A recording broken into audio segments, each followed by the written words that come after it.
Hello and welcome to episode 35. I am your host, Brenda, owner and editor of the wetpalette.com blog and owner of all of its accompanying social media, Instagram, Twitter, TikTok.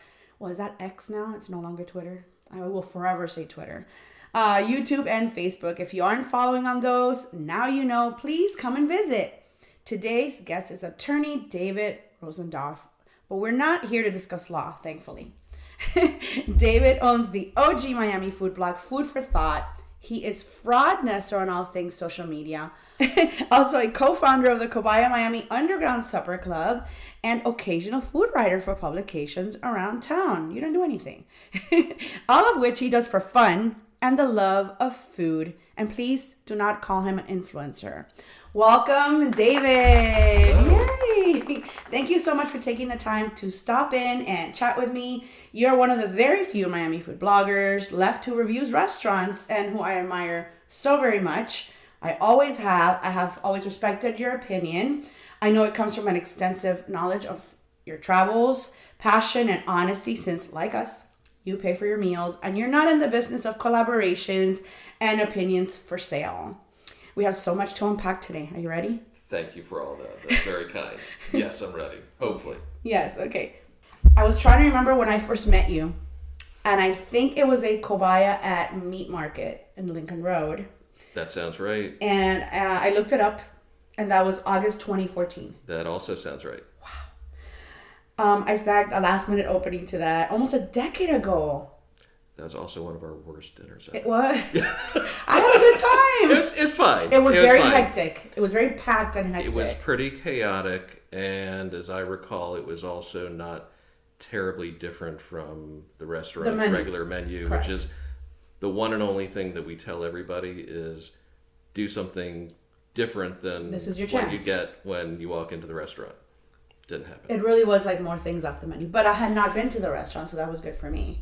But how things have changed since. For sure. That's almost a decade ago. So, okay, let's start from the beginning. What year did you start Food for Thought? It would have been early 2009. Okay. So that would have been sort of in current social media terms about 3 years post-Twitter and a year pre-Instagram. Instagram was 10 or I thought it was 15, Instagram was 2010. And what prompted you to launch the blog? As you said, I'm a lawyer. I got into that in part because I've always enjoyed writing. But it was in part an opportunity to write recreationally about something that I really care about. There are things that you can't do in legal briefs. There's no room for snark. There's no room for cursing. So it was a chance to do some other things and write about things that I really cared about. And this has been sort of a recurring theme in Miami. There was a sense that there was sort of a gap in the critical discourse about restaurants here, and I was trying to do what I could to help fill that gap a little bit. I think also Yelp started around that time, which was a whole thing with the initial Yelp wasn't terrible because it was actual people just talking about their favorite places. Yes. And I just randomly remember that because of the so year. I think that's right. And actually one of the other parts of it for me was before I started the blog for years, I was posting regularly on something which is now gone called Chowhound. Yes. And Chowhound was this community message board type thing, which was sort of the thing in the pre-blog era. Mm-hmm. And it was great. It was people posting about their experiences, putting up lists, trashing each other's opinions, spreading gossip.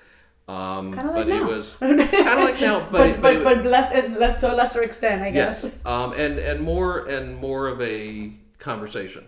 Okay. And so I was pretty regular poster there for years on the Miami board. And at a certain point I realized if I'm doing this much writing, I may as well put it in one place Correct. instead of just putting it out there. Which is a good thing because now Chowhound is gone. Yes. The archives are wiped, and there's a whole history of sort of mid-aughts Miami dining that's gone forever. That's gone. You know, I got to Chowhound too late, And I went to the Miami board, and every post was like a year, 12 years old. I'm thinking, what is going on? And I did, and then also their notifications weren't good. So I would get, someone would reply to me, and unless I went on physically, I didn't know. You'd never find out. I would never find out. So I said, well, and once I got a thing that is an email saying they were leaving. I said, well, that's kind of great because I don't need another one, but I just kind of wanted to be everywhere. But I do remember seeing some of your posts there. I went on your blog and I was trying to find your older stuff, and you were having a blast with this eater post. I guess they were offering bloggers $25. Oh yes, that was when Eater sort of, I think it was when they first went national. Okay. And Eater started as a little blog, like just about anything else, but got a lot of good writers, quickly grew very fast, and made this pitch to go national. And part of their pitch, and it was all tongue-in-cheek, right, is they were, I think, offering any blogger $25 to stop writing their blog, just to close their blog, get rid of the competition. Right. Yeah, that was funny. So I went on there. Do you remember what your first post was? On Chowhound or on no my own? on Food for Thought. I have no idea. I guess you started doing, so then I wondered if you started because of that. That's why I was asking you the question. It was about a co-op that you started buying from. And then you started, I guess, writing, I don't know how I'm going to share this produce. Yep. And what am I going to cook with this produce? Yes. And then you did a bunch of posts like that. But then you also, it was really interesting to go back and see all these restaurants that you were mentioning and reviewing that are no longer, obviously. I started at one point keeping a little graveyard of all the places that were gone. But yeah, you do this long enough and you end up with as many places that are no longer around. And that we maybe fell in love with, and they're no longer here. Yeah, I can think of a couple of those in particular. Great restaurants that are no longer here. Tallulah, I never went to. That was Bernstein, right? No, it was Andrea Curto Rendazzo. What did I think of Bernstein? That was South Beach. And it was South Beach. Okay. On 23rd, in a little space on the west side opposite of all the hotels. Fantastic restaurant. Just really absolutely one of my favorite places ever in Miami. And Red Light, which everyone I think told me also to go may there, have predated, yes, and I never went. And Red Light was just... That was Mimo District? Right? Yes, Outside, before there was anything before there. Yeah. It was by the strip club. Well, it was called Red Light. Red Light. There's a reason it was called Red Light. Got it. And that was magical. Crazy, ramshackle, nuts, Sometimes I would come by and the place wasn't open yet because Chris Wessel was out shopping at Publix to fill in stuff that hadn't come in for orders to bring it over to the restaurant. Yeah. But it was great. And you already lived in that area by then? Yes. We've been over there forever now. Okay, so I know this is a loaded question, but how would you summarize the change in Miami food scene since you began writing about it? And this is why I'm so happy to have you here, because you actually have a real sense of our history when it comes to food, which I see lacking everywhere when I read lately. Well, when I first started writing, it was 2009, and we were coming out of a huge global economic meltdown, and sort of remarkably, within a year or so after that, we saw this huge influx of these big ticket, big name New York restaurants. Yes. So, pretty much the same as now. I was going to say, wow, that sounds so familiar, but I do remember. But so in that sense, things happen in cycles, and you see those cycles start to repeat themselves. But there are differences too. Social media, has definitely made a difference in how people talk about restaurants and who's talking about them. And it's not completely a bad thing. People do not by any means rely on critics, at least down here, the way that they used to. But it then opens up the question of what voices are you relying on, and where do you get your information? Which we will talk about. But the other thing as well is that I think success looks a little different in the restaurant world than it used to. I mean, you have a place like Boyaday, which is quirky and weird and small and fun and fun, and has a huge local following and national recognition. And I don't think that really would have happened 10 years ago. And then the flip side of that is you've got young, ambitious chef like Mike Beltran, who has a little restaurant empire now. And he is still very young and very much on the front end of his career. And he's got, by my last count, something like a half dozen different places going on right now. And look. And a couple more opening. And a couple more coming. I know there's a ton of work, years of work that has gone into that Mike has put into it. But that's really hard to do. And that's, I think, somewhat new to be able to get that kind of success. So what Mike has done is very difficult to do, and is another thing that I just don't think would have necessarily happened 10 years ago. Do you think, well, one of the things to note to the listeners is that when we started, I started much later, 2013, with food writing, but there was no social media really, because even though although Twitter food was kind of crazy back then. Yes. Yes. On Twitter. But you didn't have, it was used differently, Instagram, initially than it was. So we didn't have that whole, go on Instagram and look at their posts kind of thing. It was if anything, it was only really Yelp and I forgot what other, or like you said, Chowhan, like for pictures or off-the-cuff reviews of whoever went. So these blogs, there were a lot of blogs. There were a lot of blogs. They were important. Which I guess in a sense is sort of the genesis of the whole influencer era. Yeah. It sort of transitioned into that. People realized that, particularly with Instagram, they could promote and show themselves in other places without actually having to string some words together just by taking some pictures. And so I do think that is a part of it, because even in the blog era, which is sort of when I started, there were folks that had real voices that were really writing or thinking in all sorts of different ways. Some of them were critical, some of them were just funny, some of them were gossipy. And then there were folks that were just, I went here and just a little, they gave me a free drink and I really liked it. So that's sort of always been out there, but it's become a lot more prevalent in the Instagram and TikTok era, I think. Yeah, when I hear someone say, "Oh, you have a blog? I have a blog. Here, let me show you." And then they pull up their Instagram and I'm looking at them thinking, it's not a blog. Am I showing my age here? I'm like, that's just an Instagram page. Did you write? But they call it a blog. But I took a video. It's my blog. Yeah, that's my blog. What are some restaurants you think helped turn that culinary tide in South Florida? Because over the last 10 years, we had, like you were saying, that influx. Like I remember Beechcraft with Tom Colicchio. Yes. Like we had all these which a lot of them are coming back now. Oh, now you want to come back? Well, and that's, as I said, there's cycles. Yeah. There's cycles.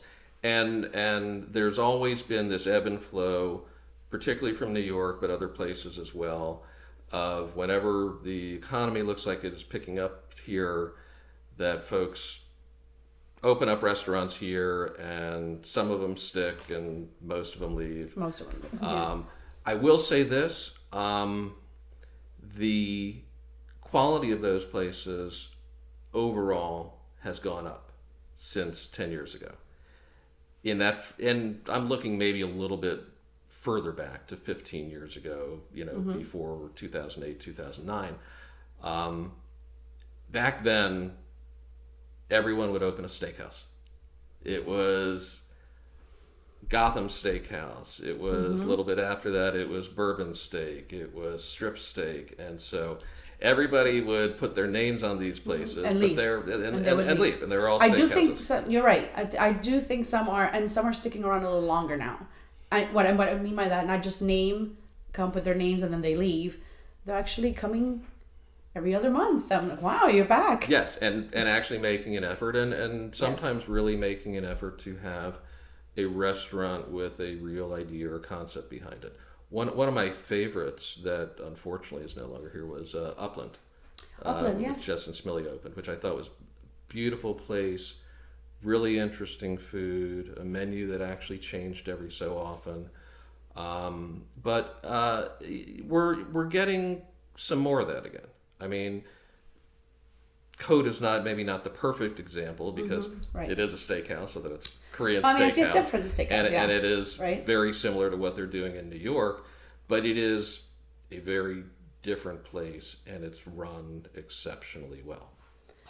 They're really doing things right, and they really care about what they've got going here. And everything, even their wine program, just all around, they're doing a really great job, I Yes. think. I agree. Yeah. I agree with that. So turning the tide. So which restaurants along the way were like, oh, we have this now? So again, local or not? I'll go back a little further than 10 years because I think that there's a lot of groundwork that came before that You were right. that has had an effect on what we have right now. And I think that for folks of my generation, that was the era of Michelle Bernstein and Michael Schwartz. I mean, they were the king and queen of Miami dining in that era.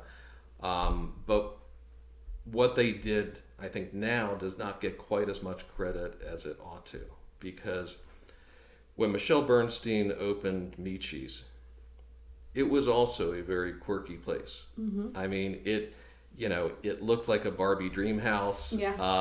It was serving flowers on the chairs. Right, all the flowers yeah. on the chairs, and the menu had all this interesting stuff from all sorts of different places it was pulling. They had this great foie gras and oxtail tarte tatin. There were always sweetbreads on the menu, and there were conch done like escargot, and it was serious about its food, but it was not a serious restaurant.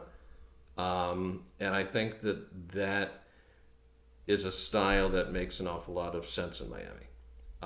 And Michael Schwartz was really one of the first people here that really started paying attention to local and regional ingredients, and using them in a style that was not dumbed down, but simple and not trying to be fancy, and made Genuine into a place that everyone wanted to be, even though it was not the usual Miami scene restaurant. And they were both small plates type restaurants Yes. versus a whole meal where you would have your appetizer and then your big entree and that kind Yes. of thing, And which was so also kind of new to the... Certainly new for here. And so I think that the places had a big influence on what was to follow. And I think the chefs did too. I mean, if you look at some of the people that are doing really good things now, Timon Ballou worked with Michelle. Pablo Zitzman over at Zitzum worked with Michelle.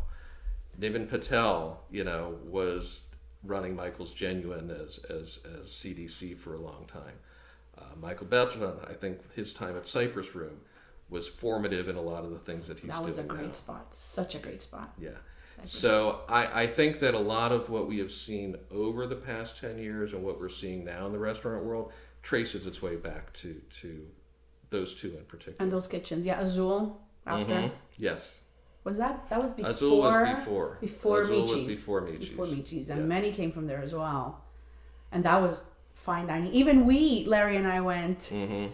And I remember, I want to cringe just thinking about it, and I'm going to admit this, that they gave us all these little plates, and we were those people saying, we're going to be so hungry when we finish, because these plates are so small, and we really weren't focusing on what was on those little plates as much. Yeah. I don't think we understood, I don't know what year that was, God. We understood it as much. We didn't hate it, but we were kind of thrown off. What's going on here? What is happening? What is that? Where's my meal? Right. Had I gone now, I would really appreciate the flow and the tasting menu and all that was new, especially for Miami. That's funny. Yeah, many came from there. Yep. And there was also after. So Michi's, why did Michi's close? Do you remember? I mean, they had a long run in that space, but I think the lease was up, and like many places. But then she opened Sena on the same spot. That was at some point. What's after in the cycle, but I think at some point you just sort of look at a place and you make a decision, and it's sometimes it works and makes sense, and sometimes it makes sense to start something else. And I think she's sort of really reinvented herself. Cafe La Trova is recognized nationally and internationally now. It's one of the greatest cocktail bars, not just Miami, but all over.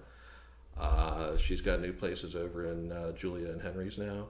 And so restaurants have life cycles sometimes. And it's very unusual to have a place that lasts 10 plus years. And so I think, as I recall, Michi's opened like 2006. And if you get 10 years on a 10-year lease, that's a good run. I wonder what that space is going for now. I'm trying to remember. I'm trying to picture what's there now, because I can't. I think it's flipped a couple of times. There was the woman who ran Anise Taverna opened up in there a year or two after she closed it, and now that's gone. And I'm trying to picture what's there. I feel like it's shuttered, because every time we go to Fukia, I feel like I turn and I don't see it. Yeah. There may not be anything. There's a chicken kitchen right next door now. Of course there is. Next to the subway. And then that around that area, we had when Blue Collar opened, that was kind of groundbreaking. Yep. And then before Fukia, they had the Federal, and the original Fukia was a whole Miami thing. Yep. With the pop-up. I never went. Oh, the pop-up downtown. Yeah, I never did it because for us, we drive from Broward. And the whole thing of like driving an hour almost to then stand in line. You want an experience, not a... No, it was more about they didn't take reservations. So, and then people were saying, people almost liked that whole, we waited a whole hour to dine. And I'm thinking, we're going to drive there for an hour, wait an hour to then eat and then drive back an hour. So now you're talking a 4 or 5 hour thing on. It just wasn't more than the experience. No, we do. I mean, we love Fukia now. Now I can make a reservation. Yeah. And Eating House was the same. Yep. Reason we didn't do it. Once the Eating House started taking reservations, I went. I'm a big fan of reservations too. Yes. Yeah. And you go out of your way, you plan. I don't know. The whole walk-ins only thing. Not for me. Not for me. But those were all, I think, when I think back, restaurants that really, and they're still here. Yep. And circling back to something you asked earlier about what's changed over the past 10 years. Yeah. I do think the whole pop-up thing has really changed the environment as well, because it's given folks an opportunity to test out ideas, to sort of have a proof of concept, to see what works and what doesn't work before they open. And there's a lot of really good creative things that have come out of that.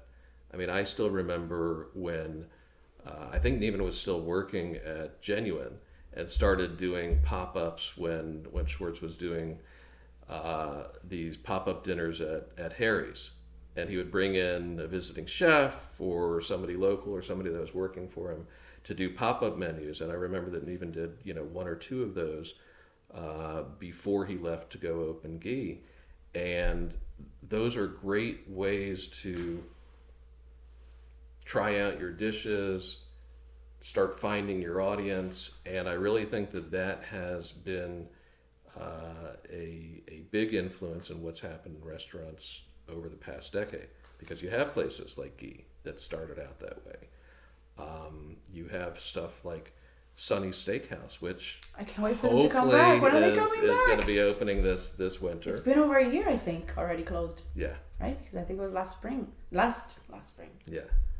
Fukia was a pop-up. So there are some really great places that got their start that way. And without the long-term commitment. And then you get the following, you close, people mourn that you closed. Yep. Then you announce your reopening, like QP Tapas. Yep. I'm so excited for them to reopen because too. I really, really enjoyed my dinner there. We went a few times Yeah. At their spot in the Gables, and you're right, crushed to hear that they're closing it down, thrilled to hear that they're reopening over at the location area room. space. Yeah. Which works for me because we have a location room, I get all the wine, and then QP Tapas. Yeah. So very excited about that. I was going to ask this later and talk about Cobaya later, but I feel since we're talking about the the start of all these things and the pop-up, and how important it was for chefs to test out dishes. Let's talk about that, how that idea came about, and because it was around that time as well, correct? It was, and that is exactly how it started. Is what actually was the impetus for it was there were chefs at a. Let's talk about first what it is, because not everyone knows. Yes. Okay. So Cobaya is an underground dinner club, currently in hibernation, but not dead. That we started back in 2009, 2010, and the concept has always been very simple. We go to chefs, we tell them we want you to cook whatever dinner you want to cook, and we will bring the people, and nobody's going to know when they sign up where they're going or what they're eating. Just trust the process. They will know when it is and what it's going to cost. And so in that way, it's always been sort of self-selecting of open-minded diners who are interested and willing to try new things. And the only rule that we would set for the chefs is you have to do something that is different than what the experience would be if somebody just walked into your restaurant. This is your chance to do something off menu. And you didn't know it until, as a diner, you didn't know where you were going until what, the day before or hours before? Right, they would sign up, they would get a ticket, and then the day before they would be told where they were going. Right, I remember it would say like, the price is $119, parking is included or something like that, or not. Yep. And then you kind of knew. And you would maybe say the area. Yes, which was important for me. We started giving geography, right, because Yeah. some people would be more challenged than others in being able to get to certain places. And so we started that back in 2009 or 2010. We, up until the pandemic, were doing them close to around once a month or so. Always would try to do relatively small groups. We'd try to keep the dinners around 30, 40 people. Blind selection system, a very, for us, complicated, basically manual lottery system, because we would have usually 30, 40 seats for any particular event, and we would get often 200, 300 requests for seats for every event. So we started keeping what we called the Great Book of Cobaya, where we kept track of every single person that had ever requested a seat and how many times they requested them. And so we would assign them randomly, and then we started having the biggest loser seat that we would reserve for whoever had asked the most times that had never gotten in. And it was a chance to give restaurants the chance to do something out of their lane, and the chance to give diners a chance to experience something that they might not otherwise experience at a Miami restaurant. And it was such an important timing for that, because as you said, a lot of the openings, as I recall, they were just steakhouses. Yeah. So you didn't have a lot of creativity, and you didn't have a lot of that freedom. Right. But you often had a lot of creative, talented people working at those places. Right, but they weren't doing their thing. Exactly. And then also, like, even now, I can see how it's a lot more difficult to put that together, because we have a lot more variety now than back in 2009. What was one that you recall being the most adventurous one? We had some really interesting experiences there, and they run the gamut. I remember, again, going back to sort of that example. Yeah. Aaron Brooks was the master of this kind of thing, and it's a perfect example. He's at Edge. It's a steakhouse. It's a hotel restaurant on Brickell. 90% of the people would never think that there's anything creative ever happening there. Right, he's just going through the motions. But Aaron is just one of the most creative, talented, skilled people that you would ever see. And so we did a couple with him, and he would always just knock it out of the park. And it would be nothing like anything that you would experience at the restaurant. I remember Timon Ballou did one, and he did this wonderful themed dinner where every dish was sort of a different piece of his personal history. I was there. I was at that one. At his, it was like a it was Italian place. It was oh my next God, to Sugar Cane. Yes, I just had Nunzio on the podcast, and we talked about that. And then when I interviewed Baloo, I forgot the episode now. I should have it written. We talked about that one. It was what was it called? It was the Italian one next to Sugar Cane. Right yes. down the. And I keep bugging him because he did the Cheez-Its. And when I interviewed, he said that it actually wasn't him. It was the sous chef who was helping him who did those homemade Cheez-Its. Yep. And you're right. And he did one in honor of Bernstein. Yes. One of the dishes. Yeah. But circling back to your original question, the reason, the genesis of Cobaya was that there was a hotel restaurant in Sunny Isles where there were a couple of folks working, Curtis Jantz and Chad Galliano. Curtis is now running restaurant operations for the Lost Boy Group, which does Joliet and Tropozone and several other places. Chad went back to Baton Rouge.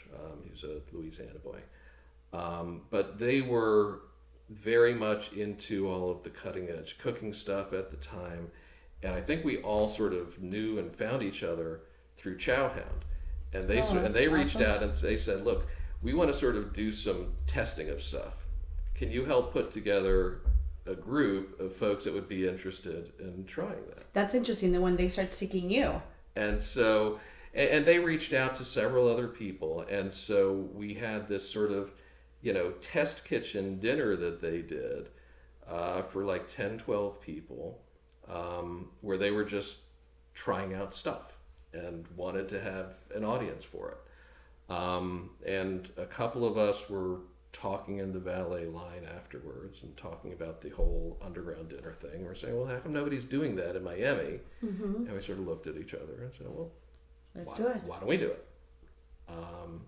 And I don't think any of us had actually met in person at the time. We only knew each other through talking online. And that's how and where we started. I love that. It's funny that you mentioned Aaron, because I went to the one he did at the Gibson. Mm-hmm. And of course he served kangaroo. I'm thinking, I can't do it. I can't have kangaroo. But if I'm going to try it with someone, yes, it would be with him. That's like, how do you even source kangaroo? They've got plenty in Australia. I know. Bring it to Miami. But of course, he would serve that, and that was recent. So he's still doing that. He's still doing the weird things. Any opportunity that he can to sort of get out of the box, he does, and he's so good at it. What do you think? When are you coming out of hibernation? We've been talking about it a bunch. Mm-hmm. Don't have a date or an event lined up, but it will happen. It will happen. Okay. We're regularly, all of us, getting asked, when are you going to do something again? And so and I feel there's a whole new generation now that, God, I sound so old. There's this new generation. Let's just say there's a whole sector of diners who have not experienced Cobaya. Yes. Because back then, as you said, it was very regular, on a regular basis, and it has not been. Yeah, I mean, we were, for a span of, I think, over 10 years, we put on 80 some odd events. Yeah. It was so popular, and it was the talking thing. Did you get into the Cobaya dinner? Did you get into this one? I didn't request it. I did. It's funny how that part of it takes on a life of its own. Yeah. And that was never our intent. I mean, there are some of these that thrive on that sense of artificial scarcity. Yeah. We were never trying to do that. You that's true, because you were always you're all kind of like undercover. Nobody knows who you would be, but you would put out statements saying, we're so sorry that we couldn't fit more people, next one might be bigger. Like there was often an apology and a genuine care that people were upset that they weren't getting in. That was actually one of the biggest challenges of running it, was figuring out a way to be fair to everybody, to give everybody a chance. And again, no doubt there is some genius tech person that could figure out an app to do all of this now. I think they have those lottery things now, yeah. Yeah, but part of the reason we were never able to automate it is because, yes, it was a lottery, but we always wanted to hold back spots so that we could give them to people that had been trying for a long time.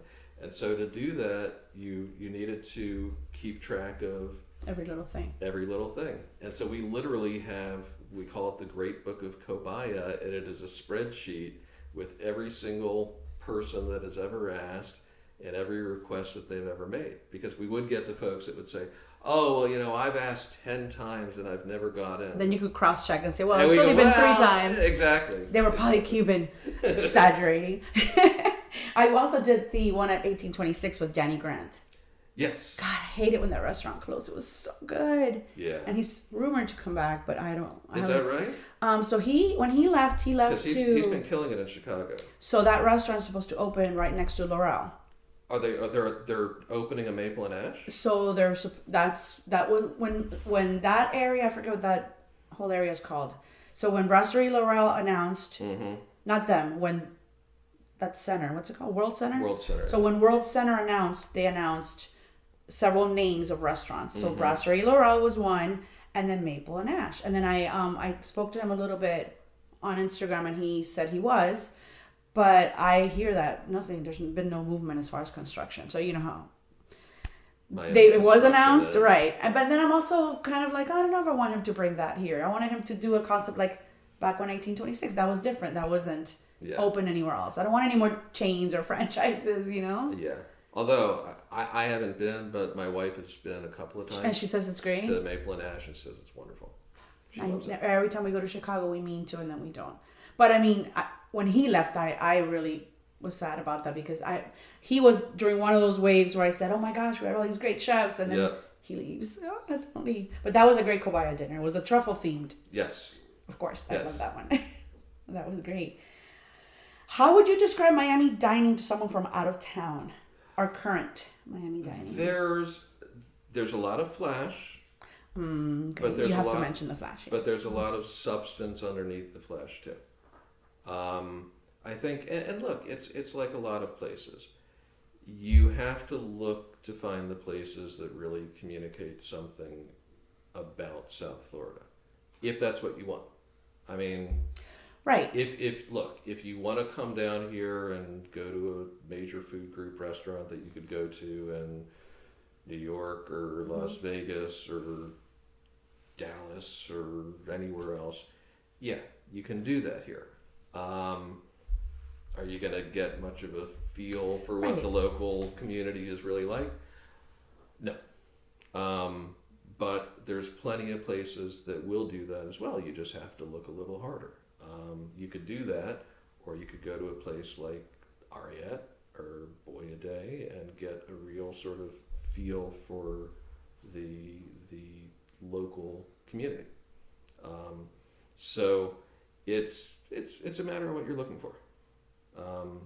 But there's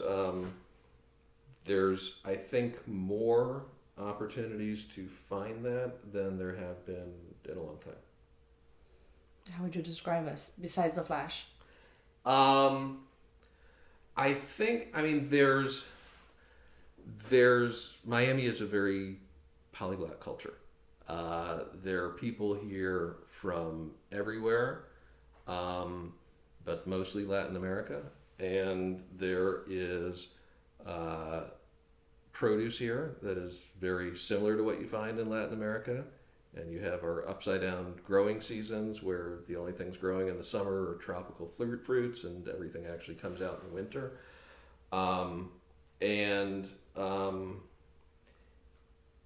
If you look for those flavors, you'll find what I think Miami is really about. And there are some places that I think do that really well. Like 27 Restaurant, the restaurant over in the Broken Shaker. I keep meaning to return. I haven't been in ages. That place is just, that is Miami in in a nutshell as far as I'm concerned. And it's been here, what? They've been open, I think, close to 10 years at this point. Yeah. Maybe the restaurant hasn't been around quite that long, but it's getting close to that. I think so. And it's everything about that place feels like Miami, and it's one of those menus that may not make sense to somebody looking at it from somewhere else. I mean, there's Israeli malawak, and there's arepas, and there's griot and pickles, and and there's, and it seems like a grab bag, but it's not. It's Miami culture. This is us. This is us. This is what we this are. This is us. And I think that menu does as good a job as any in South Florida of capturing what this place is about. So do you think we're at a place where we could be called a serious food town now? And if not, what are we missing? I'm not sure that the word serious in Miami ever really belongs right, together. I know, it's true. It's yeah. I feel a little bit like Logan Roy saying this, but we are not a serious place. We're not. You're right. We're just not. We're not. So, and that's not necessarily about the food scene. That's about in general. It's true. It's true. just a weird, we are weird place. As far as the food world goes, I'm not sure what makes a food city a serious food city. I think maybe history. If we're just very young. Still. It's still very young, so you don't have the places that have been around 100 years. You just don't have the population or the population diversity to have the same kind of depth and breadth of places like New York or LA are going to have.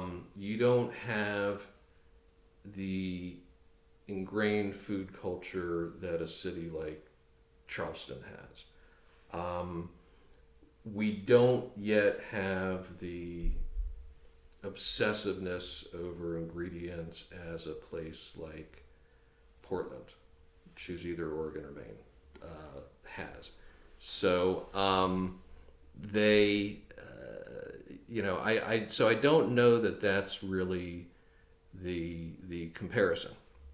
But having said that, and we don't have the collection of tasting menu, temples of gastronomy type places that you're going to find in bigger cities as well.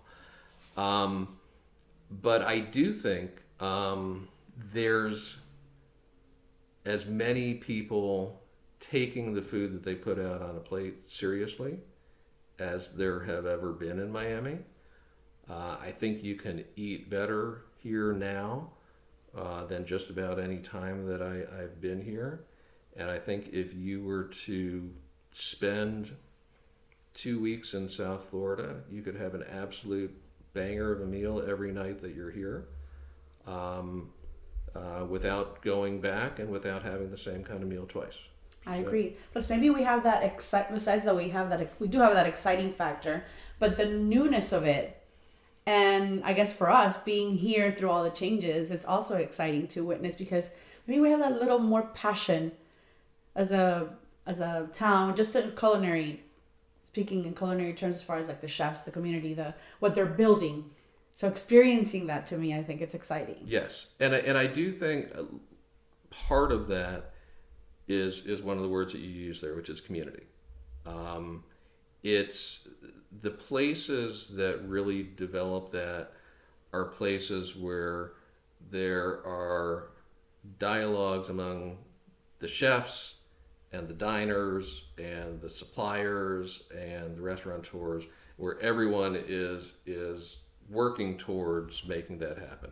And every place has its backbiting too. But there's having a sense of community is one of the things that I think really helps raise a place. And you see that, you're starting to see that more here. You see it with, Beltran and his group making a space available to Josh Elliott to do QP tapas. You see that in all of the other collaboration dinners and pop-ups and things like that. That's how you foster and grow and expand the talent base. And we're seeing those things here, and that's what broadens the base. What are your thoughts on the James Beard Awards and continued snoozing on Miami chefs? I have, for a long time, complained about a lot of things about the James Beard Awards. And I applaud it. Generally speaking, I think the selection process has always been sort of opaque. The vetting process has always been a bit of a mess, and so I've before even getting to the whole Miami issue, and then in the past few years they found all sorts of new ways to mess it up, between the 2020 awards and canceling them after they took the ballots, and in this past year there was the Alabama chef who, after they nominated him, they disqualified him, and it's a little bit of a shambles. And the videos, didn't they have to make videos talking about themselves? What was it? Yeah, it's just it's been a mess, and I think they're trying to do right, but I think they're just sort of organizationally challenged these days, which is sort of a shame, because that used to be sort of the gold standard in the industry, and I just don't think that it's regarded in the same way. But part of that as well, speaking as somebody who's a big fan of South Florida restaurants, is that some of the regional categories just don't really make sense and don't provide an opportunity for real recognition. I mean, I brought my notes. Let me see if I can pull them up. Did your homework. I keep charts on these things, but the last Florida chef to get a Best Chef South award was Michael Schwartz in 2010.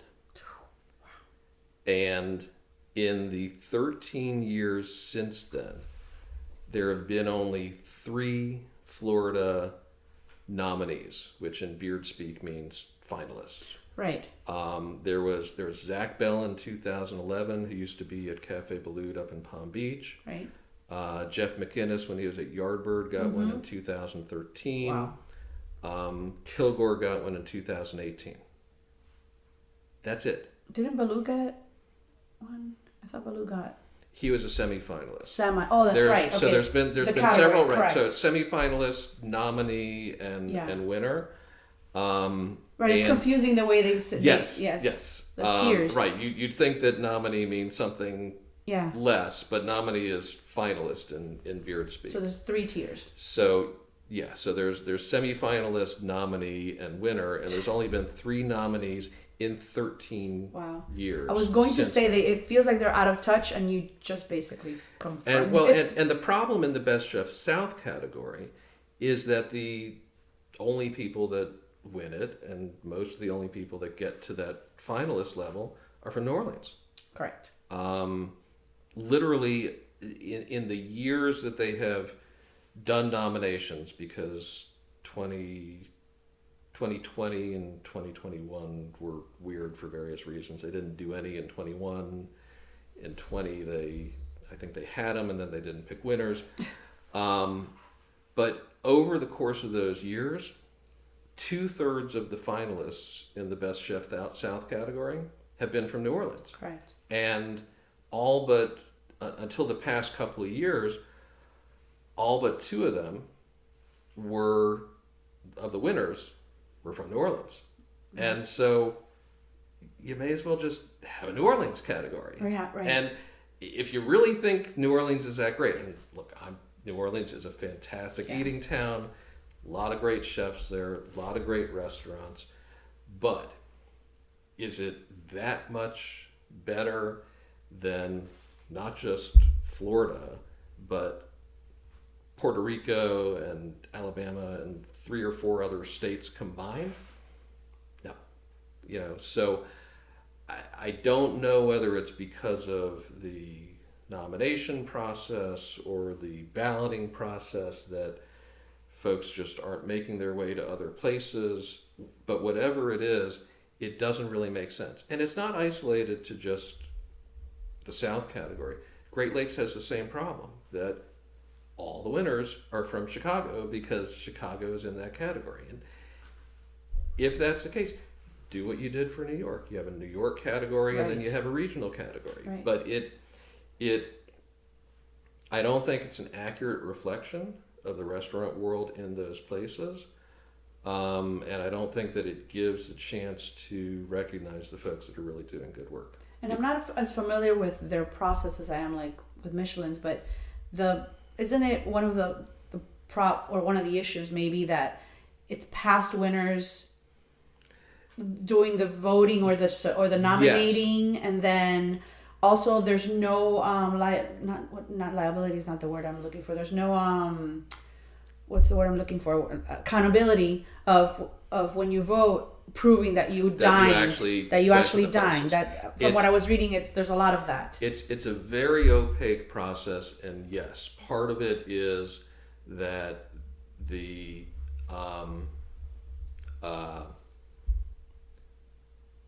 former winners are part of the selection panel going forward, so it becomes a self-fulfilling prophecy. So then if you're like in New Orleans and you're the ones, why would you nominate someone from Miami? Yes. Oof. And also I think it's not just chefs, right? It's any I think the other, because they have all of the journalism and other and writing award categories as well. Although I've been told the degree of participation from a lot of those folks is not terribly high. Okay.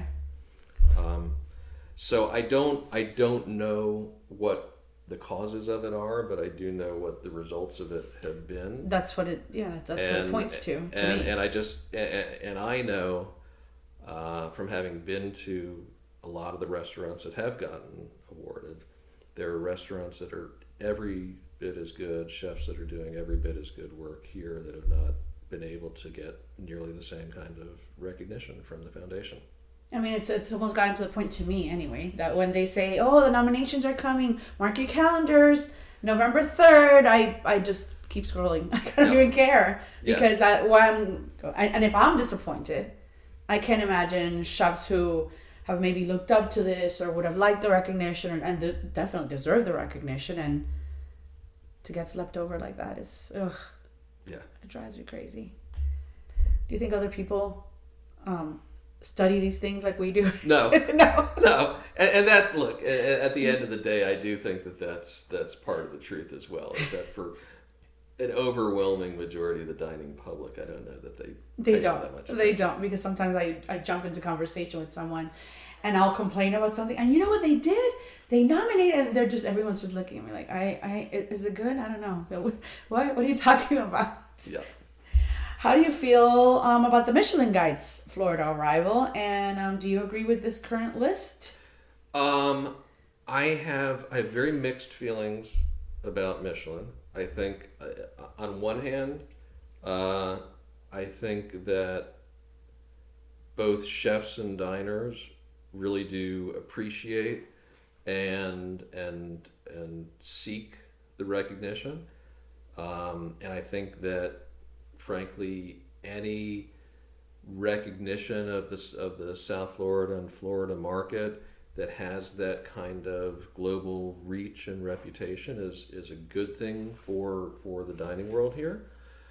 But I do also think that Michelin has a certain type of restaurant that they like, and they have a predilection for very European flavors and European styles and a certain type of fussiness to the restaurant that,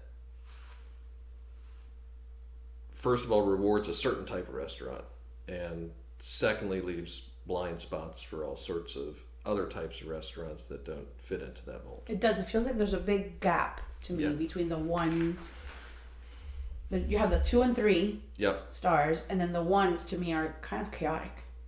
It's like everybody else just goes in the one. It's very much a grab bag, and it's not. It's funny. It's not a complete grab bag because there are certain types of restaurants that, and if you travel around and sort of look at what gets stars in other places as well, you start to get a feel for it. There are certain types of restaurants that are going to get stars. A place like Tambourine Room, which Tristan Branch just opened. I mean, yes, European chef opening a European style tasting menu restaurant. That restaurant is right in Michelin's sweet spot, and between the chef's resume and the style of food that they're serving, that place is going to get a star. And when I say there's a type, you can go to any number of cities around the world and find another 1-star Michelin restaurant that is going to be almost exactly the same as that. So if that's what you want, you'll find that through the Michelin Guide. They like omakase spots. And so if you are doing a pretty good omakase, you have a very good chance of getting 1 star. If you're anywhere in the States, you're going to have a very difficult time getting more than 1 star. And look, we've got some good omakase spots here. And so we've got a couple of those that have picked up a star. If you're Joël Robuchon, you're going to get a star. Correct. That's what I was saying. And I've been told that. And again, I mean, Atelier is good. And I've been to the Atelier here, and I've been to the one in Las Vegas, and I've been to the one in Tokyo, and consistent or not? They're interchangeable. I mean, and that's a good thing and a bad thing. I don't think people understand that, what you just said. That they can have, that's part of the Robuchon, I guess, magic. Yep. Right. And how much harder I think it is to do that here in Miami. Yes, I mean, right, and that's why I mean that's a good thing and a bad thing. Yes, it's a good thing because it is incredibly difficult to replicate that kind of dining experience. That is not easy. Finding the people and the ingredients and everything that can do that is not easy. But on the other hand, you could go to do it somewhere else, correct? Tokyo or Las Vegas or anywhere else, and you can get the same thing.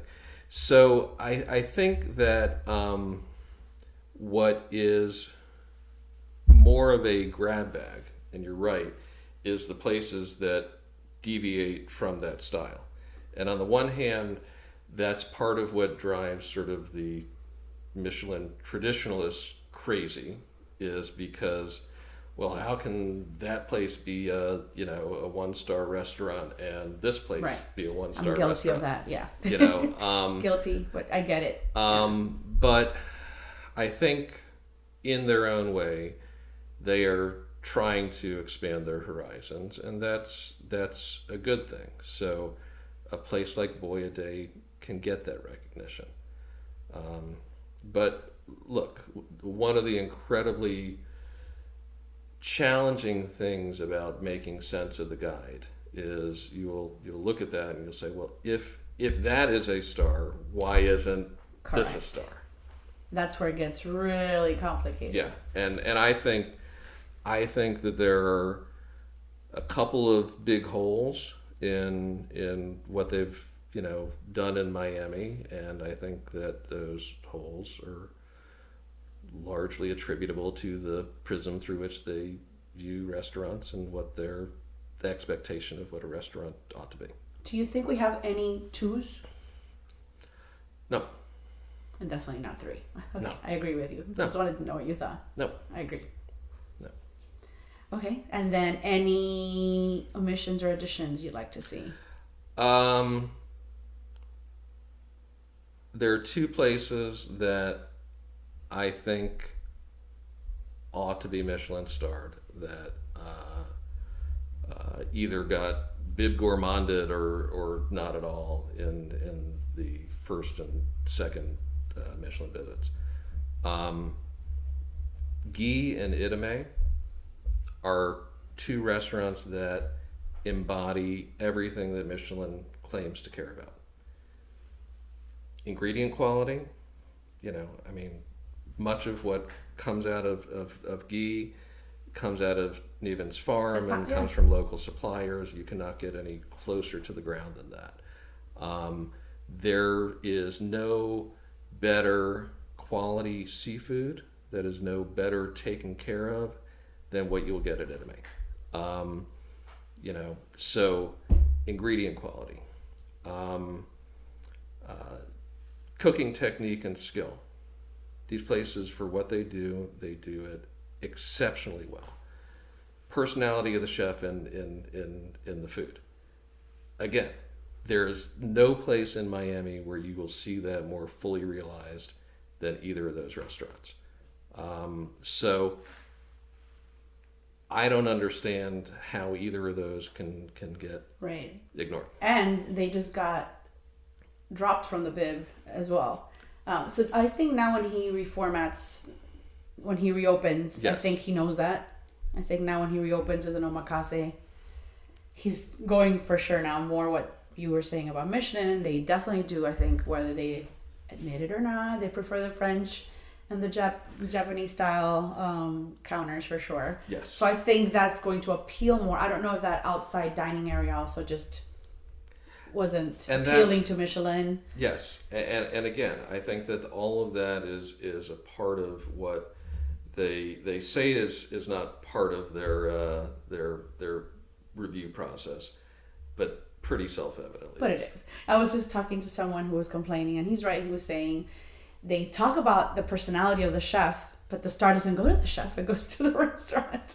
So if you don't have that chef, then you can't have that star go to the restaurant. So it's a whole. There are a lot of things like that they say that contradict when you see the results, for sure. How do you feel about Zitsum? Are you a fan? Not as much as a lot of other people. I love how the menu reads. I love the concept. I've had some very good things there. I've had the new tasting menu. I've not done the new tasting menu. Okay. It's been, I guess, about 4 months or so since my last visit. So that's new. I mean, I think it's very good and ambitious, and I love the style of it. I still have had some things where the execution, I think, could be a little more finessed. But, in its way, sort of similar place and model, but Kewpie Tapas hit all the right notes for me. And so, I think it's very good, but I've not done the tasting menu yet. And I've only had a couple of visits. But my experience has been a little more hit and miss than some other folks. Okay, fair enough. Compared to the Michelin dining that you have done in the U.S. and abroad, and I know that you've done a lot, how does Miami compare overall? And what is the big difference? As I was saying earlier, I think that there's a certain type of restaurant that will get... If we base it on their history and what they've awarded before. Yes, that you can say, okay, that place is going to be a Michelin 1-star restaurant. It's true, because when I first went to Tambourine, that was the first thing I said. I said, this is a shoo-in, for sure. Yeah, and by the way, as I've said, when you start traveling and you start looking at the places that get the same rating from them in other states or other countries, you can see the same kind of style of restaurant. And frankly, when I'm making my travel plans now, I sort of cross those off the list because you kind of know what you're going to get. Right. And the experience is going to be very similar. I'm looking for places that have a sense of place.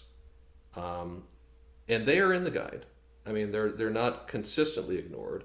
That's not to say that all of the really good places that have that sense are in the guide, but there are several, and I think they've done a pretty decent job of finding those places here. I can't make sense of the bib gourmands at all. Especially with the $49 budget. Yeah, which they just seem to ignore whenever it's convenient. Right. Right. And that's not a knock on any of the places that have gotten that recognition, because I think that it's a really good list. But again, it's one of those, well, if that place... Right, you have why not this place? Sandwich de Miami, and then you have, let's say, Fukia, like, so price range. Yeah. What? Yeah. So I can't really make sense of it. And the good thing is, any place that's on that list, you're going to have a good meal. That's great. But I can't explain to you why, if this place is on, why these 2 or 3 other places are on, and why this place is on, if, when there's no way you're getting out of there for a meal that's under $50. No. Sometimes it's about getting one appetizer. Why didn't they just up it to $75 or at least, right? Otherwise, to do $50, you'd have to do 1 glass of wine and 1 appetizer, and you're done. Well, look, and inflation's taken hold everywhere. Which that's why they should. Look, I mean, I can't order takeout without spending $30 once I add tax and tip on No, these $30, days. it's what? Forget it. That's very, very, very low it would be. Let's talk about one more Michelin thing. How long do you think before we get to a place where we would have like a 2?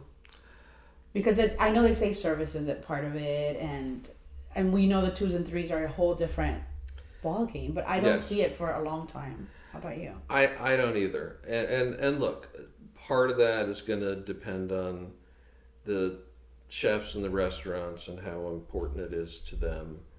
I think there are folks that will strive for that. Already, there's folks. There are folks that are striving for it, and I'll be honest. I'm not sure if that's a great thing as a local. When I go out, and we go out often, I'm not looking to have a 2-star or 3-star Michelin meal every weekend. I feel like we need to have everything. Nice, but honestly, I don't want the places that I love to become exclusively special occasion places. I see what you mean. You don't want the places that are striving for that to change just because of the guide, because they're going to lose what they started with. And they become inaccessible as a regular. I mean, I want us to have 2s and 3s because I want us to have the whole package for the world. Whoever comes to Miami, you have the option. I was talking to someone about tambourine actually, and they were saying how they thought it was just too traditional, and I said, but it's fine because they don't all have to be exciting and adventurous. We need to have that. First of all, it's tiny. Yeah. Tambourine. So you have an audience for tambourine, people who are going to travel and want that experience. So to not have it, it's a void. Yes. Because we want to have, New York has everything. Why can't we have everything? Why can't we have a bunch of 3s too, eventually, obviously.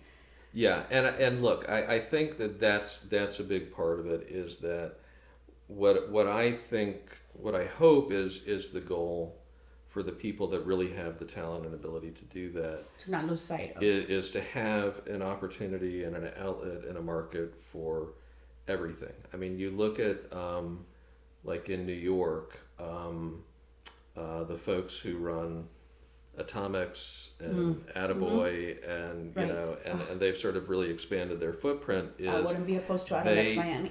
I wouldn't either, but what I love about the way that they operate is that they've got different tiers, and it's accessible on different levels, and they are doing the super high-end tasting menu, what a great spot. ambitious thing at Atomics.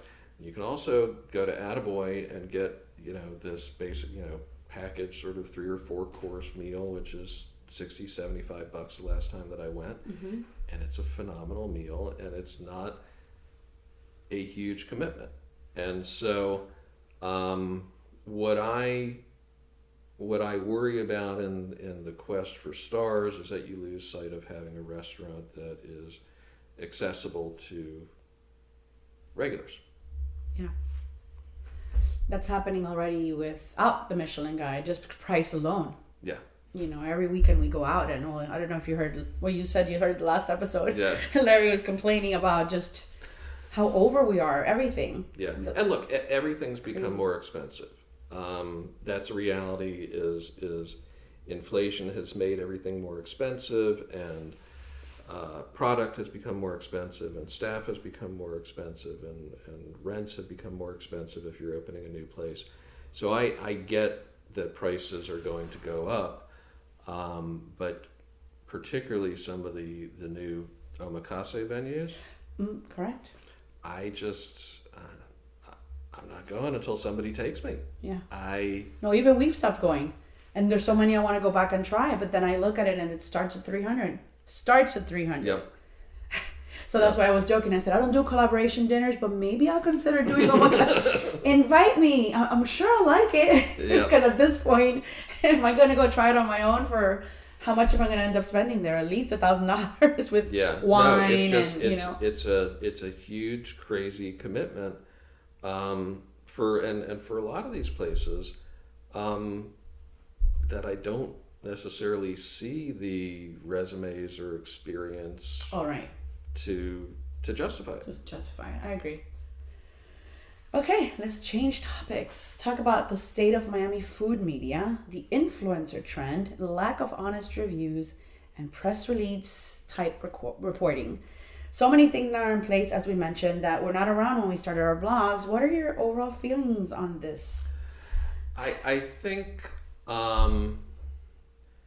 it's been a bit of a struggle for many years in South Florida to find reliable critic voices. It used to be that the newspapers were the arbiters. I think it's been a long time in South Florida that there's been reviewers that have the gravitas that people really listen to and heed and follow their guides. And so, in that vacuum, yes, come all the influencers and social media celebrities and all of that. And I don't think there's any person that is really serious about food that is actually looking to any of those for guidance.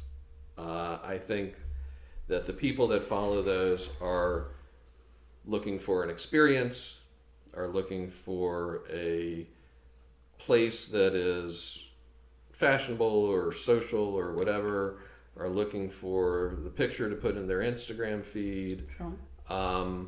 They're not looking for advice on where to actually get a good meal. Mm-hmm. And so I guess for the restaurants that can be a driver, but I don't know that it's really a driver of repeat, consistent, regular business. Having said that, I do think that Infatuation is actually doing a really good job.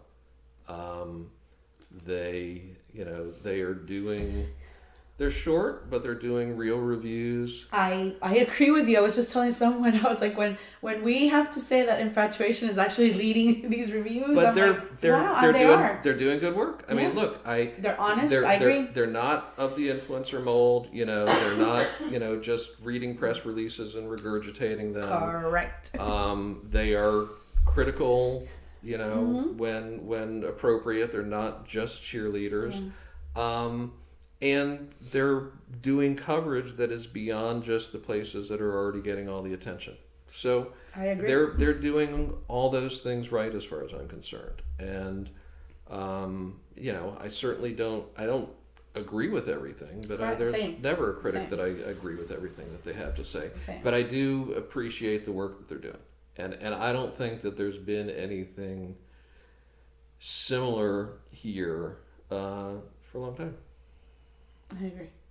I don't know if you saw my post the other day about someone who said that it was a list, of course, of the top sushi spots. Uh-huh. Or a top. Oh, yeah. I saw something about And they said that the opening line was talking about because we live in proximity to the water, we have some of the freshest sushi around, and I just wanted to die. Yeah. What? Yeah. That's yeah. Unfortunately, that's often the typical voices in the food world here. It drives me crazy. And then yesterday someone posted about a New York opening, brand new, shiny new New York opening. They were here 6 years ago and closed and flopped. But it's being reported as a brand new, and there's even an interview with the owners who are also part of the at fault, because they're also saying we can't wait to bring our flavors to Miami. I'm like, again? But the writers should know that. Yeah, no, there's... I mean, we're not paid to do this, right? We're doing this for fun. But if you're in that position where you're an editor and you're getting paid for this, there's no excuse for that. A lot of people are just turning around press releases. And that is all they do, and it drives me insane. Yep. Oh, my God. I think what you were saying is, maybe not a lot of people are necessarily, if you're a serious diner, looking to that. But the diners and Miami does deserve serious food critic or food reviews, and other cities have it. Why can't we have it? Look, it's part of what makes a food community better, is that people need honest feedback. Restaurants need honest feedback. Can I tell you how many chefs I talk to who want star ratings back? They want it back. Yeah. Obviously, if you're not constructive, you don't have to bash them, to like embarrass anyone, but they want it back. Yeah. They want the accountability. Yeah. It's you can't improve unless you know what you ought to improve, and that presumes that whoever is communicating it has the sense and experience to recognize and know what ought to be improved. But yes, that's how places get better, is by getting real feedback, ideally from somebody that has a body of experience that they can tap to provide that. That's how dining customers become more discriminating, is by knowing who's doing well and why and not. But, look, the traditional media outlets are all paring back. Even the non-traditional ones are all paring back.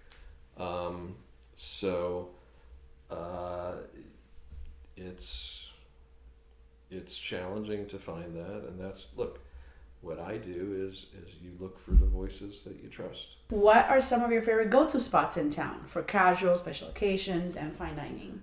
I think I pay the rent at El Bagel. I am regularly picking up a dozen bagels and cream cheeses and keeping those at home until the following week, and then I'm back. A lot of what we do centers around what's close to home, and our neighborhoods have really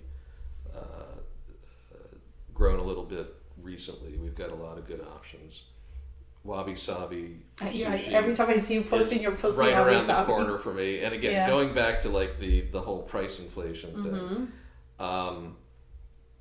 Wabi Sabi does a $100 omakase, which is, it's not the precious bite by bite, one serving at a time, 2-hour experience that you're going to get at some other places. But the flip side of that is you can actually get it in a bento box and bring it home, or you can just sit at the counter there and get, I think it's 10 or 12 pieces and a roll, and it's very good, and it's $100, and not that is a cheap night out. But it's not $300. But it's also not $300 a head right. either. New Schnitzel House just opened up along that stretch. That. I haven't been. It's a blast. It's really, really fun. We've been a few times already, and it's not winning any Michelin stars, but they've got all sorts of pickled stuff. They do a pickle plate, which is awesome. They do a good schnitzel. They've got a sausage plate. They've got a really nice, simple but thoughtful cocktail program. I love it. It's a great experience. It's got this whole 80s vibe going on inside, and it's just, I love it. I need to move that up to my list. I love the place. I need to move that up. So, those are regular spots for us. We've got Silver Lake Bistro around the corner. Obviously, love that. We don't visit as regularly as we ought to, given how close it is. Yeah. Because whenever I go, have to get the burger. I was just gonna say the burger is such unreal. a good burger. Yes. But I'm convinced that there's a finite number of burgers that you should eat in your lifetime, and I'm trying to ration that out. I have a friend who laughs at me because I'll say things like, "I love burgers, but I never eat them." Well, why don't you ever eat them? I'm like, I can't just go around eating burgers all the time. Yeah. But that's a good one. Yeah. And they're croquettes. Have you had the croquettes? Yes. Yes. So good. Yeah. Speaking of which, whenever my wife is not eating with me, I'll go to Offsite, because that's another place which is just awesome and delicious, and everything is, it's a simple menu. It's a burger, it's a crispy chicken sandwich, it's smoked chicken wings, but it is the best version of every one of those things that you'll ever have. I think they're doing just fantastic stuff with the menu there. So right around our neighborhood, those are sort of our regulars. I love Boya Day, but it's become an impossible reservation. We're going Saturday. And it's very tough for us to get our act together. Yeah, you have to plan ahead. To try to sneak in as a walk-in. So we popped in a couple of times to Walrus Rodeo next door, which is fun. It's not quite as hits the same spots for me as Boya Day does. Those are sort of our regular rotation places. We did Tipi Tapas a bunch when they were in the Gables. There's a pop-up right now at Tropozone that Juan Garrido is doing called Hilda, which we did a couple of weeks ago, and I just absolutely loved. They were somewhere else before? I've been stalking him all over town. I feel like they did it somewhere else before. So Juan had at Jaguar. No? He did a pop-up at Jaguar for a while. Before that, he had a spot in the Design District Food Hall for a while. And so now he's doing, I think through the summer, Monday and Tuesday pop-up at Tropozone. Mostly pretty traditional Spanish tapas. It is all so good. So good. Really just a delightful experience. I love it. Wonder if that one will turn into an actual spot. I hope so. So he's been working also with the Lost Boy group. He's been running the kitchen over at Joliet. I think he may be doing work at Tropozone. Need to get to Joliet too. Joliet, we've done a couple of times. Really, really good meal. Very much in that New Orleans vein. Very pretty place. And again, catty corner from the movie theater over there, so really good date night. Right. And then any special occasion places you like? I know you said you like Cote. Cote is a blast. Yeah. Yeah. I mean, they're doing everything right, and I've got an inherent bias against the New York restaurants opening satellite restaurants here, but if we can get more like that, I'd be perfectly happy. They're just they do everything right.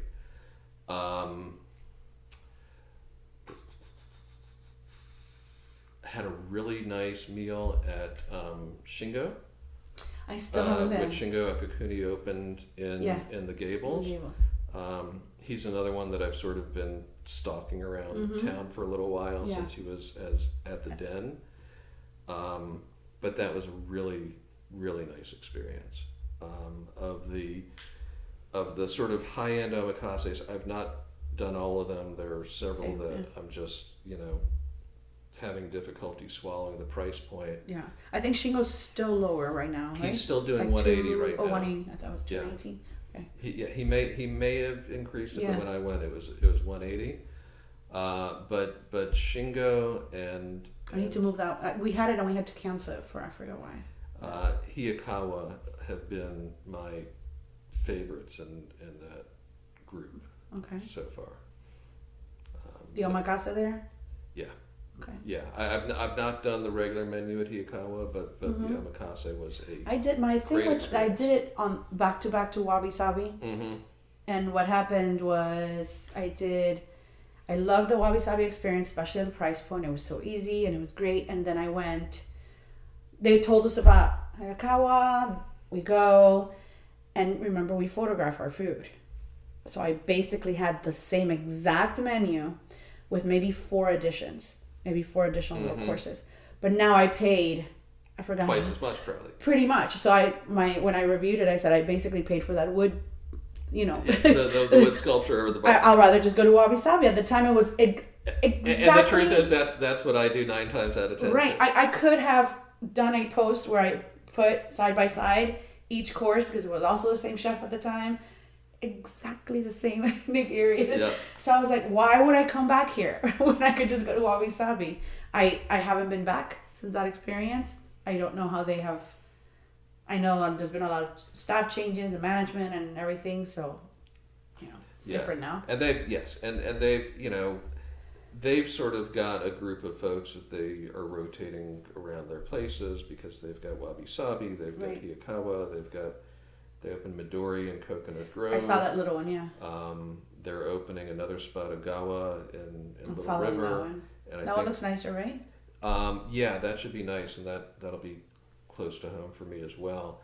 And so I think Chef Masa, who used to be at Wabi Sabi, now that's who I had both times, yeah. And now Royce, who was his sort of second over at Yukawa, is going to be going over to Ogawa. Okay. So yeah, it'll be interesting to see how they sort of staff all these places and differentiate all these places, but good challenge to have. What is on the horizon for Frodnesor dining? What is a goal, whether here or somewhere else? I keep a running list of, it's sort of my to-do list of restaurants to try, and I've finally been making a dent in it. We got to in the past month or so, Maddie's Shang's new place, which is just fantastic. We went, I think, in a month. I think we went 3 times already, and it's and we have an upcoming reservation for a party of 6. So we're just like, this is good to Maddie's. Yeah, I agree. It's so good, so good. And we finally made it over to Marigold's. Brett Kilgore's. He's doing a good job too. We had a really. I mean, it's not ultra, but it's still good. Yeah. And look, I still miss Alter. Of course. But yes, it was a really good meal. It's a very pretty place. We had a really nice experience there, and I'm happy to see him back in the game. Do you think he'll get a Michelin at some point? For Marigold's? For Marigold's? One? I don't know if Marigold's... For that tasting menu? Yeah, I mean, I'll put it this way. I think that if he wanted to go after that there, I think that he could. I don't know that as it's currently set up that that's really what it's designed to try to get. Look, they call it a Florida brasserie, and I think it really kind of is that. It's not overwhelmingly fancy, fussy food, although there's clearly attention paid to it. Right, there's very nice plating, and and so there's a lot of local flavor in there too. Going back to what I was talking about earlier, I think that's a place that actually is reflecting our flavor, and I like what they're doing there. But I've got a long list of places Who's to next? Still check off. I don't know. I'm waiting for somebody to take me to one of these $400 omakase places. I mean, we could be influencers, and between you and I, the amount of pictures we could take, sell out sell out for one omakase dinner. Yeah, no, it's funny. I'm going to be writing a little something for Edible South Florida, which I haven't done for a while, and Gretchen over there is after me to do an omakase piece, and I actually did one for them about 6-7 years ago. Yeah. And I told her, I said, look, unless you've got like a Condé Nast expense account, right. How are you going to? Yeah. do that. Yeah, we just went back to the Den, which we had a terrible experience the first time before COVID, and I crossed it off, and I mean, it was just terrible. And then he's at sushi now. He's doing a really good job there. It was a completely different chef, different. Yeah, and they've had a lot of change over there. They've had a lot of change. I mean, they the last time that I was there, both Shingo and Yasu Tanaka were both there, and since then they've both gone off in different places.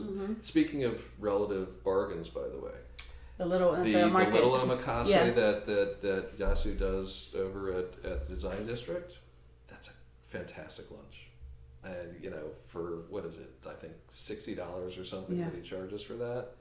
That's also a really. I did that experience. Recently, and then I went and got coffee and a cookie next door. It's funny. There's a Japanese word or concept that Shuji from Wabi Sabi shared with me once.